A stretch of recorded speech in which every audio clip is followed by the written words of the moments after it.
اللہ وہ معبود برحق ہے کہ اس کے سوا کوئی عبادت کے لائق نہیں، زندہ ہے، سب کو تھامنے والا، اسے نہ اونگ آتی ہے نہ نیند، جو کچھ آسمانوں میں اور جو کچھ زمین میں ہے سب اسی کا ہے، کون ہے کہ اس کی اجازت کے بغیر اس سے کسی کی سفارش کر سکے؟ جو کچھ لوگوں کے روبرو ہو رہا ہے اور جو کچھ ان کے پیچھے ہو چکا ہے اسے سب معلوم ہے، اور لوگ اس کی معلومات میں سے کسی چیز پر دسترس حاصل نہیں کر سکتے، ہاں جس قدر وہ چاہتا ہے اسی قدر معلوم کرا دیتا ہے۔ اس کی بادشاہی اور علم آسمان اور زمین سب پر حاوی ہے، اور اسے ان کی حفاظت کچھ بھی دشوار نہیں، وہ بڑا عالی رتبہ ہے، جلیل القدر ہے۔ دین اسلام میں کوئی زبردستی نہیں ہے،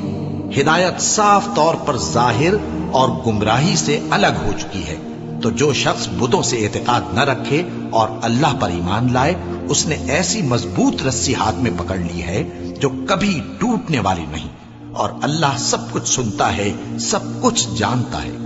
جو لوگ ایمان لائے ہیں ان کا دوست اللہ ہے کہ اندھیرے سے نکال کر روشنی میں لے جاتا ہے، اور جو کافر ہیں ان کے دوست شیطان ہیں کہ ان کو روشنی سے نکال کر اندھیرے میں لے جاتے ہیں۔ یہی لوگ اہل دوزخ ہیں کہ اس میں ہمیشہ رہیں گے۔ بھلا تم نے اس شخص کو نہیں دیکھا جو اس غرور کے سبب سے کہ اللہ نے اس کو سلطنت بخشی تھی، ابراہیم سے اپنے پروردگار کے بارے میں جھگڑنے لگا؟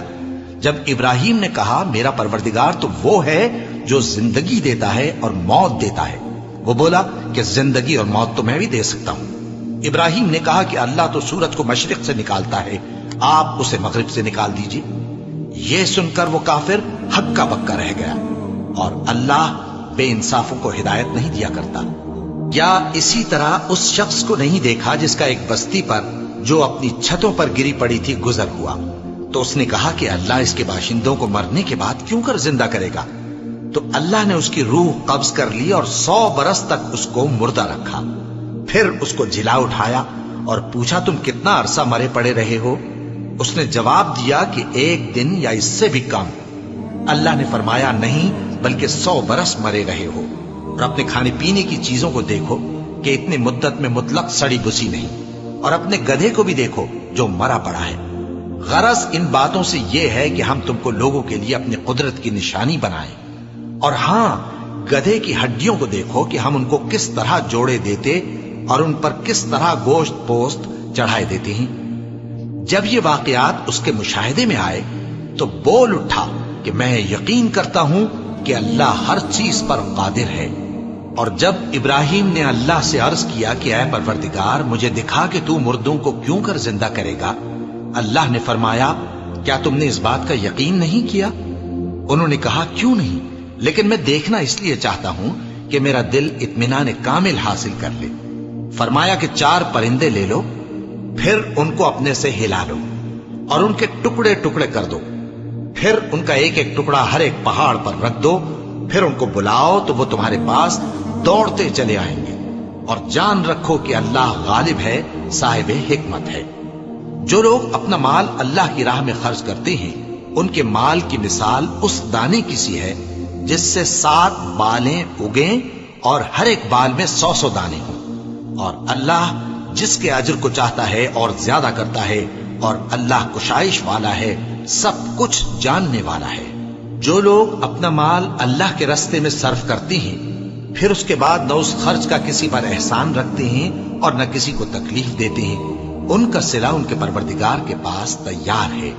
اور قیامت کے روز نہ ان کو کچھ خوف ہوگا اور نہ وہ غمگین ہوں گے۔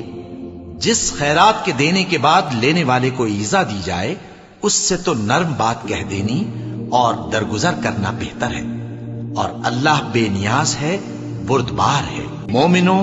اپنے صدقات و خیرات احسان رکھنے اور ایذا دینے سے اس شخص کی طرح برباد نہ کر دینا جو لوگوں کو دکھاوے کے لیے مال خرچ کرتا ہے اور اللہ اور روز آخر پر ایمان نہیں رکھتا، تو اس کے مال کی مثال اس چٹان کی سی ہے جس پر تھوڑی سی مٹی پڑی ہو اور اس پر زور کا مے برس کر اسے صاف کر ڈالے۔ اسی طرح یہ ریاکار لوگ اپنے اعمال کا کچھ بھی صلہ حاصل نہیں کر سکیں گے، اور اللہ ایسے ناشکروں کو ہدایت نہیں دیا کرتا۔